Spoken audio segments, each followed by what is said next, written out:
Kako trenutno poteka vajn vsakdan službe? Mislim, lahko rečem, da smo kljub vsemu čisto v redu, no? Tako bom rekla. Sej, ko se recimo zgodi kakšen tak trenutek, ne, ki te potovče, mogoče tisti trenutek je pač čisti kip, vidiš vse črno, ne. Potem pa seveda se mi hitro sestavimo. Mi verjamemo, da se bodo stvari uredile tako, kot je prav, ne. Tako da nekako premagujemo pač te težke trenutke, bom rekla. Poleg tega moram reči, da je ta težka izkušnja oziroma to težko obdobje v bistvu prineslo kljub vsemu nekaj zelo dobrega, ne. Z nekaterimi, recimo vsaj zase lahko rečem, sem bila nekoč samo kolegica, če se tako izrazim, danes sem prijateljica, ne. Recimo eno tako močno prijateljstvo in zame zelo pomembno je Saša, ne. Ker tisti težek trenutek je v bistvu jo zelo povezal in moram reči, da je to oseba, ne, ko vidi, da klonem, da sem čisto na tleh, da mi da roko in mi pomaga, da se preberem. Samo hvala, enako lahko rečem. Koliko grozni so ti trenutki, ki še vedno trajajo, ampak verjamemo, da imajo rok trajanja, so prinesli tudi nekaj dobrega. To, da se je na novo rodil in oblikoval kolektiv, ki verjame, da dela dobro, ki mu nihče ne more odvzeti ljubezni do tega dela in tudi nobeni ne bo mogel nikoli tega odvzeti, čeprav se vodstvo, ki še enkrat ponavljam, ima rok trajanja in tega se dobro zaveda, zelo trudi, da nas bi razbilo in zelo trudi, da bi pohodilo vse novinarske in profesionalne standarde, ki jim sledimo. Ampak to se ne bo zgodilo, tega se tudi zavedajo in zavedajo se tudi, da nas podpira javnost. Ta javnost je pokazala, kaj je za njo pravo in dobro, če že ustavni sodniki v tem trenutku tehtajo, kaj je pravo in dobro. Mislim, da je javnost, kateri služi nacionalna radiotelevizija, 27. novembra jasno povedala, kaj je prav in kaj je dobro za njih in za Radiotelevizijo Slovenija. Se je od lanske jeseni do danes kaj spremenilo, kar se vajnega dela tiče, morda tudi na boljše? Mislim, na boljše gotovo ne, ker dejstvo je, da je že recimo celo leto 2022 bilo težko za nas, ne. Začelo se je pač v bistvu že zgodaj spomladi in se je potem stopnjevalo. Tako rekoč v bistvu tisti trenutek, ko je za naju bil preloman, je bil 17. avgust, ne. Takrat sva bila pač oba na Dnevniku, jaz kot dnevna urednica, Saša je bil kot voditelj. No in se je pač zgodil tisti podtaknjeni prispevek, ne. Zdaj mogoče marsikdo nasedel v bistvu trditvam direktorja televizije, da nisva bila kos, ker je prispevek prišel uro pred začetkom oddaje, ne. Ampak ne gre za to, ne. Gre za to, da mi imamo točno utečen proces dela, da mi točno vemo, kaj so pristojnosti in predvsem dolžnosti, ne. Recimo v tem primeru, v mojem primeru dnevnega urednika. Mi imamo zjutraj uredniški sestanek, na katerem se pač dogovorimo o temah, ki so relevantne in ki jih bomo ta dan pokrivali v Dnevniku. Mi se tudi dogovorimo, kdo bo pripravljal prispevke in potem seveda začne svoje delo dnevni urednik. Njegovo delo je pa to, da pravzaprav se z novinarjem dogovori že preden gre na teren, se dogovori, kakšen naj bo prispevek, kdo so možni sogovorniki in tako naprej. Skratka, dnevni urednik, če govorim pač zdaj o moji vlogi tega dne, je pač čez ves dan vključen aktivno v bistvu v nastajanje prispevkov in same oddaje, ki gre ven nekaj minut pred 19. Moram povedati še to, da takrat smo pač še objavljali, pač po odločitvi direktorja televizije, kot nek promocijski prispevek, bom rekla, za oddajo Panorama na drugem. No in pač način dela je bil tak, da smo pač v bistvu zjutraj na uredniškem sestanku je urednica oddaje povedala, kaj je tema. Tisti dan je bila tema, so bili covidni testi v lekarnah. No in to je bilo tudi na planu. Zdaj pa pride ta moment, torej 18 pa nekaj minut, ko pač čisto po naključju, ko pokličem novinarja, ki je pripravljal ta prispevek o testih, kje je prispevek, ker seveda ga moramo tudi opremiti, moramo pač telope narediti in tako naprej, skratka, tukaj še nekaj dela, ne? In mi pove, ne veš, tema je druga. Uvodnik v Mladini. kako je tema druga. Nihče me ni obvestil, vse me morajo obvestiti, ker se moram vključiti v pripravo prispevka, moram opraviti svoje delo, ker s tem nisem opravila svojega dela. Ja, tako so se odločili. Kdo se je odločil? Odgovorna urednica je naročila. In tukaj potem pride moment, ko sva bila s Sašem v težki dilemi. Čakaj, to je nekaj potaknjenega. Že takoj pol, ko pač pogledam ta prispevek, s tem, da časa ni bilo, ker kdor pozna televizijsko produkcijo ve, da v tisti slabi uri 50 minutah ne moreš novinarja poslati na teren še za kakšno izjavo in tako naprej. Ne? Skratka, javnost ima pravico vedeti, da se neke čudne stvari dogajajo, da dobesedno, pobalinsko potikajo neke vsebine. Mimo urednika in voditelja. Tako, in javno smo v bistvu z zastavkom, ki smo jo maja, torej že pred avgustom najavili, obvestili, da stvari niso v redu, da je dovolj tega uničevanja televizijskega in radijskega programa. Takrat je pa bilo tudi dovolj vsega, da smo to tudi sporočili na ekranu. Dovolj je bilo in mislim, da je ta dovolj bil tudi jasen. Potem se pa je zgodil pogrom nad nama in nad celotnim kolektivom, ki nama je stopil v bran.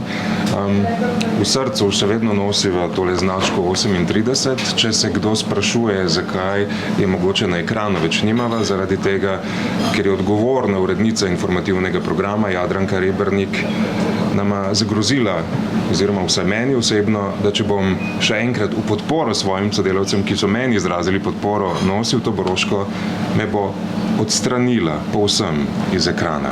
Tako da v srcu bo vedno zapisano 38, nikamor ne bo šlo, tu bo vedno, tudi če ne v obliki broške, je pa v enem takem kolektivnem spominu ta številka bo vedno prisotna in to je tisto, kar nas je še bolj povezalo in takrat smo pokazali javnosti to, kar smo. Kolektiv, ki zna delati skupaj, ki zna delati dobro. Kaj ste najprej pomislili, ko ste izvedela, da sta preutrujena in sta v programu v živo izrazila osebno stisko? Meni se zdi, da je bilo smešno, če ne bi bilo tragično, žalostno. Nisva preutrujena nikoli bila. In to težko, sploh v tistem trenutku bi ocenjeval nekdo, ki je prišel iz prejšnje službe vlade za komuniciranje, torej ko je vlado vodil Janez Janša na televizijo in jo niti spoznal še ni, da bi ocenjeval, da smo mi preutrujena ali pa da ne moreva. Ali pa da nisva kos, neki nalogi. Mislim, v končni fazi jaz ne vem, mislim, disciplinskega postopka ne bom uvedel, ampak ker nista nalogi kos, oziroma v stiski sva bila, zdaj, če se spomnim, tako je napisal pač direktor, in da nama je treba dati v bistvu naloge, katerim bova kos. Zdaj, eden in drugi nekako sva pač znana potem, da praktično v bistvu profesionalno upravljava svoje delo. Mislim, Saša itak, vsi ga vidijo lahko pred kamero, vse stvari, ki se dogajajo, recimo tudi v ozadju, lahko bodo preskočili karkoli. Ali pa recimo spremenimo, prispevek še ni zmontiran, zamenjamo, gremo naprej s planom in to. Pri njem se ne začuti recimo vse tisto, kar se v ozadju, v režiji dogaja. Pač stvari vedno spelje profesionalno. Kakšna stiska, lepo te prosim. Pač profesionalc. V mojem primeru, delala sem oddaje čez noč, recimo so mi naročili, jutri delaš oddajo, ki bo dolga uro pa pol. Šlo je za zahtevne vsebinske oddaje in tako naprej. Nikoli ni bil problem. Končno, izkušnje nekaj štejejo. Že 40 let v tem poklicu, lepo vas prosim, kakšna stiska, To je bil pač en tak čuden izgovor, niti očitno pač direktor ni niti dobro premislil, kako bi naju ponižal, ampak namen je bil pač ta, v glavnem, na kratko povedano. Seveda so sledile pol druge stvari, ni ostalo pri tem ponižanju, šlo je naprej v bistvu tudi s tem, da so naju v delovnem procesu, mene osebno, ne takoj, seveda, ker bi pač to bilo čudno, so malo počakali in potem so našli neki izgovor, da so me umaknili najprej z Odmevov, potem pa še z Dnevnika in so me premestili v bistvu na jutranja poročila. Tako da zdaj že od sredine oktobra, s tem, da sem bila o tem obveščena samo z mailom, odgovorni urednici se ni zdelo vredno niti, da bi v bistvu me poklicala, se z mano usedla pa mi to povedala, dobila sem mail, od jutri si na jutrnih poročilih. Zvečer bi morala biti na Dnevniku po planu, ne, mesečnem, v bistvu sem že štartala na jutranjih poročilih, plus prvi dnevnik. Ne. Na moje mesto je pa prišel pač novinar oziroma urednik, ne, ne rada govorim grdo o kolegih, ne, ampak si upam trditi, da v bistvu je stopil v prevelike čevlje. Vse to se tudi vidi na ekranu. Mogoče še ena stvar, tako kot je Vesna v bistvu že začela, da bi zmanjšali ta odmev, so naju pač malo umaknili iz ustvarjanja oddaje. Zdaj z govorom in z novimi blatenji v drugih medijih, da so uvedli nove mlade ljudi, da je na ekranu treba osvežitev. Ne, samo termine so zmanjšali in zdaj v bistvu samo čakajo, kdaj nam lahko nekatere stvari tudi očitajo. Ampak jaz mislim, še enkrat poudarjam, da je javnost povedala, da nam verjame in da verjame v naše delo. Kako pa verjame v njihovo delo, se pa vidi tudi na odstotkih gledanosti, ki strmo padajo že kar nekaj časa. Ja, upati na to, da bomo pozabili, je nesmiselno, ampak naj kar živijo v tem upanju. Kritiki trdijo, da je nacionalna televizija pod političnim pritiskom. Kako se vidva odzivate na te obtožbe? V kakšnem smislu, nisem te dobro razumela? V smislu, da so to dejansko posledice politike. Z katerekoli strani, ampak da je rezultat tam. Ali se vam zdi, da je še kje druge? Trenutno je po določenem nareku verjetno se deluje. Ja. Kako bi si drugače lahko razlagal to, kar gledamo na ekranu, ne? Pa umikanje ljudi, pa tako naprej. Ne? Mislim, nekaj moram reči, ne? Da v bistvu tega sem jaz že dolgo delam. Delala sem recimo v različnih medijih, ne? Zdaj zadnjih 10 let sem tukaj. Ne? V bistvu česa takega nisem še videla in doživela. Ne? Moram reči, da tako surovega načina, ne? Umešavanja politike, sploh pa v en javni medij, ne? Mislim, človek bi rekel, če bi mi kdo rekel, da se to lahko zgodi, bi rekel, ne, to je pa nemogoče. Ne? Pa se je zgodilo. Ne? Jasno se v bistvu zdaj že skoraj da čisto jasno kaže, da v tem trenutku ne urednikujejo več uredniki, ampak vodstvo Radiotelevizije Slovenije. Kako pa glede na to vidite prihodnost nacionalne televizije? Seveda, mi verjamemo, mislim, jaz v življenju vedno vidim kozarec poln, ne? To pomeni, da tudi v tem primeru vidim v bistvu neko bolj svetlo prihodnost za ta medij, ne? Ker tako mora biti, ne? Ker nekako ne moramo se sprijazniti, recimo, da to ostane tako, ne? Je težko, ne? To se zdaj vse lomi na naših plečih, seveda. Tisti, ki smo tukaj zaposleni, ki vztrajamo, ki smo se upali izpostaviti, ne? Vse tu ni bila lahko odločitev, vse sem se dobro zavedala, da naj bojo zmleli, ne? Ampak v končni fazi, ne? Če nihče tega ne naredi, potem vsi izgubimo ogromno, ne? In še to bi sam povedala, ne? Midva sva prikrajšana v vseh pogledih, tudi s plačo in tako naprej, ne? Ker samo njihovi izbranci imajo lahko visoke razrede in visoke plače, ne?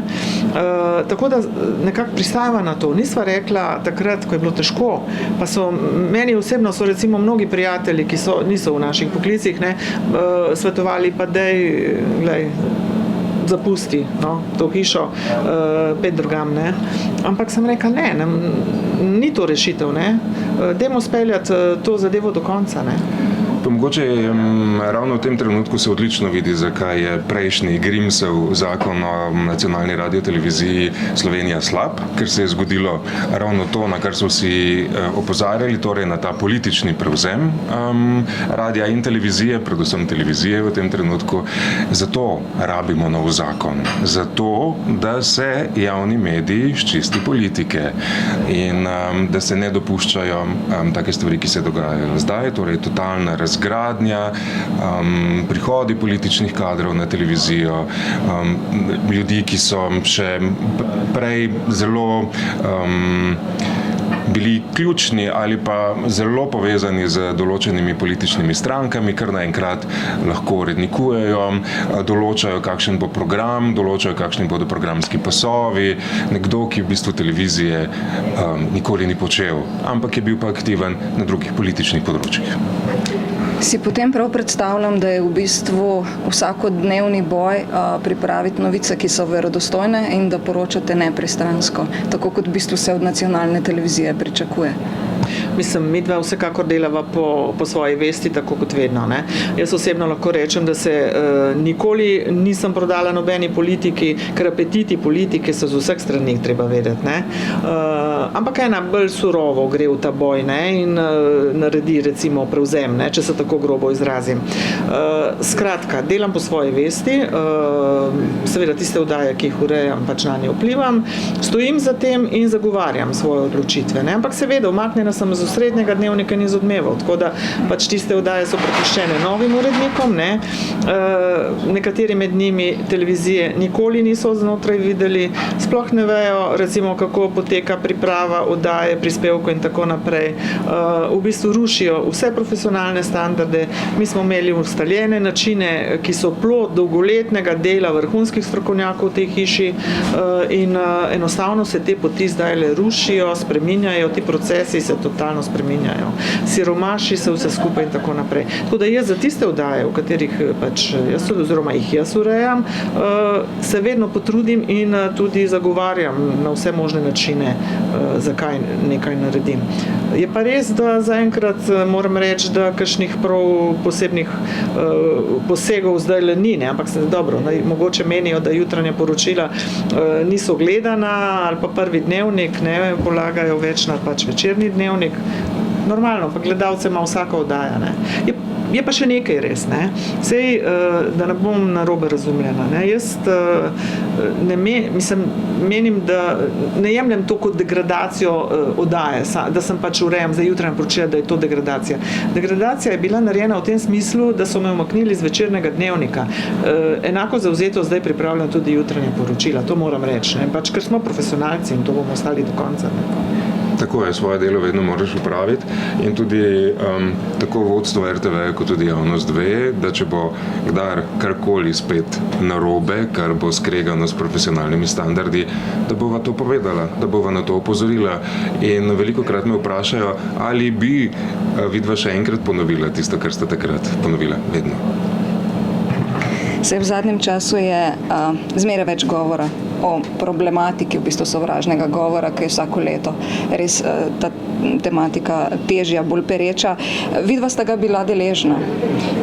Kako se s tem soočata? In kaj po vajinem mnenju bi lahko nacionalna televizija naredila kot nek nosilec nekih tudi vrednot, kar se tega tiče pri nas? Mislim, v tem trenutku televizija ne more tako ali tako nič narediti, ker bijemo čisto drugi boj. Ne? Zdaj sovražni govor pač potegne za sabo, seveda vse to, kar se dogaja, ga je potegnilo za sabo. No? Saša je sploh to še posebej občutil, ker pač logično uredniki smo vendarle v nekem zakulisju delamo. Ne? Recimo Saša je obraz dnevnika in je seveda veliko bolj izpostavljen, tudi medijsko. Ne? Tako da potem tega več preleti tudi na njegov račun. Ne? Drugače pa bom tako rekla, ne? Seveda smo mi prvi, govorim RTV Slovenija kot javni medij, ki se mora pač zoperstaviti proti temu. Preveč je tega, ne, pri nas. Preveč je zastrupljenosti v javnosti, preveč je spodbujanja, ne, tudi strani tistih, ki tega ne bi nikoli smeli narediti. Tako govorimo o politikih, ne, ki si privoščijo to podpihovanje. To lahko pelje v zelo težke situacije, ne, in ne vem, če se zavedajo posledic. Ne. Se dan danes zdi v družbi, da če uporabljaš nizkotne besede in podpihuješ sovraštvo, da si s tem gradiš svojo moč, ampak mislim, da je jasno, da te moči, da je ta moč puhla.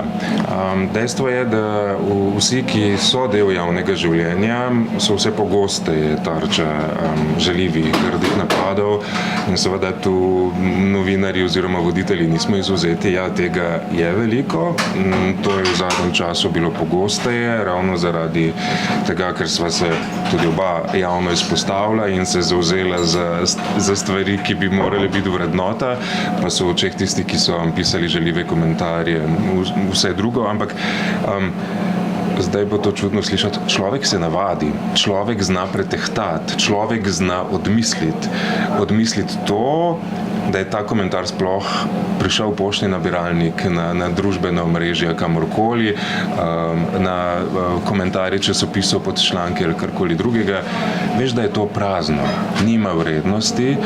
In zakaj? Zaradi tega, ker tisto, kar si ti naredil in je spodbudilo tak odziv, veš, da si naredil prav in dobro. Tu človek mora biti toliko odrasel, da se zaveda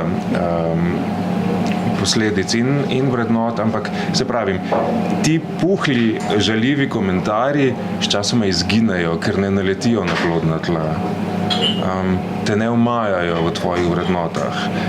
In to mislim, da so tudi jasno gledalci in bralci Večera, takrat, ko so nas, jaz temu pravim, kolektivno izbrali za osebnost Štajerske, čeprav je bil naslov dan na moje ime pa priimek, to je bila nagrada kolektivu jasno povedali. Mi stojimo za vami, mi verjamemo v vaše delo in to se mi zdi, da je bila tista največja nagrada in odkrito povedano, dobrih, pozitivnih komentarjev ob tem, kar se je dogajalo v zadnjem letu, je bilo ogromno več kot tisti, ki so bili slabi in žaljivi. So pa tisti, ki so bili žaljivi, res bili grdo žaljivi, ampak odtehta. Jaz imam zdaj srečo, da v bistvu sedim nasproti oseb, ki so več 10 let v bistvu opažajo v medijih. Pa če gremo na malo bolj lahkotne teme. V zadnjih 10 letih samo se je ta televizijski svet tako spremenil, kot da smo na enem hitrem vlaku. Kako vidva dojemate te spremembe? Sploh vi, ki delate od zadaj televizijo, in vi, ki ste pač pred malim ekranom. Spremenil se je, verjetno misliš, da moramo pač v korak s časom. Zdaj so pač recimo mlajše generacije pravzaprav televizije ne gledajo več. Dejstvo je, da pač dogaja se več ali manj skoraj vse na spletu. No, tudi tisti, ki smo starejši, recimo vsaj jaz zase lahko osebno rečem, da gledam televizijo samo še z zamikom, v bistvu. Torej ni več tistega, kar smo bili nekoč navajeni, še iz časov naših staršev in tako naprej. Aha, ob 7 pa tišina, pažgati televizijo, gledamo Dnevnik. Tako da, seveda, navade se spreminjajo in seveda se morajo tudi mediji temu prilagoditi. Zdaj, jaz ne vem, mi smo ogromno energije zdaj dajemo v druge bitke, v naši hiši, tako da to nas vse še čaka. Se je, ne samo televizija, tudi časopisi in radio so se, torej vsi mediji in spletni mediji so se v zadnjem času zelo spremenili. Spremenili so se na tak način, da je treba vse na hitro, treba je vse takoj, kar pomeni, da je manj prostora za preverjanje informacij, javnost to zahteva. Ogromno se špara, to pomeni, da je ljudi premalo, da bi lahko počeli vse, kar se v tem poklicu danes zahteva. In še ena stvar se zgodila, z druge strani prihajajo zaradi te moči, ki jo imajo mediji, tudi diskreditacije. Torej, kaj novinarski poklic, uredniški poklic ali poklic kakorkoli, kogarkoli v medijih je. Kaj pa to je? 1, 2, 3 to narediš, oni nič ne znajo, oni so nepotrebni, samo denar vlečejo, stvar se lahko naredi 1, 2, 3, kaj pa je to treba tako dolgo delati. Vsi vse vedo, kako bi bilo treba, pa si tega poklica še nikoli, ne bom rekel, da vsi, ampak velika večina ni izkusila, tisti, ki imajo toliko pripomb. Tako kot pri vsakem poklicu so potrebna znanja in so potrebni načini, kako je treba stvar narediti, zato da bo javnost tudi največ imela od nje, da bo največ dobila, tisto, kar od nas pričakuje od ustvarjalcev medijev. Torej, dogajajo se v časopisih čistke, spremembe lastništva, se vemo, časopisi umirajo, enako se dogaja z seveda tudi televizijskimi in radijskimi programi, prihajajo, izginjajo in zato je tako pomembna in ključna vloga javnih medijev. Pri tem mislim tudi na časopise, ki so izredno pomembni za pokrivanje določenih področij. Ti morajo obstati, ker če bodo oni padli, tako kot če bo padel javni medij, bo padla demokracija v državi in to daje odprto možnost za manipulacije in za neresničnost. Kaj je tisto, kar sami sebi obljubite zjutraj, preden greste delati? Kaj je vajno vodilo? Mislim, jaz moram reči, da pravzaprav v bistvu rada imam to hišo.